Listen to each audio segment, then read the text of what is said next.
gaat het? Hoe is het met die? Hoe is het? Die Holle? Oh. 126, goedemiddag. Voor jullie een A1 op de Richterlaan in Drachten. Ontvangen.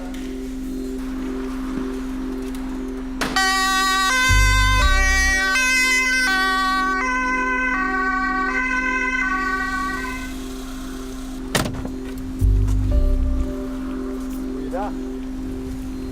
Hallo. Dag mevrouw. Hey. Hallo. Wat is er precies gebeurd?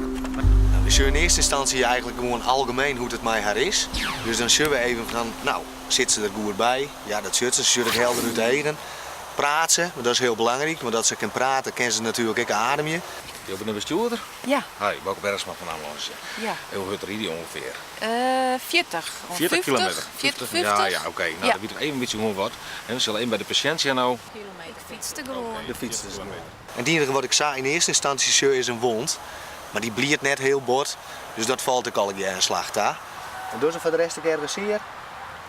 Nee. Nee, kan ze de goed broeken? Ja, denk ik wel. Zij maakt nou haast eerst op een brancard. En dan zullen we haar in de auto, dan kan ze rustig lezen. En in de auto doen we dan de verdere controles heen.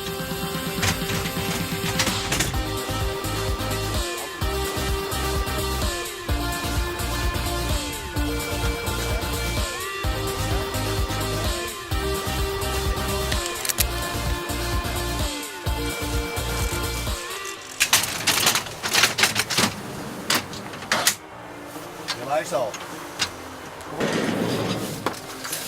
Zo, nou kom ik hierbij dan. Zit die een verder naast in? Hoe dat verder maar die gaat? Het lijkt je beter dan op een strijd, denk ik, of net? Ja. Ja, hoe is dat verhipt tekort? Nou, als ik het eerst even een beetje skin. Je ziet hoe diep wat er is. Dan zei je het even maar eens mij naar het ziekenhuis, zat een raar wondje aan de holle.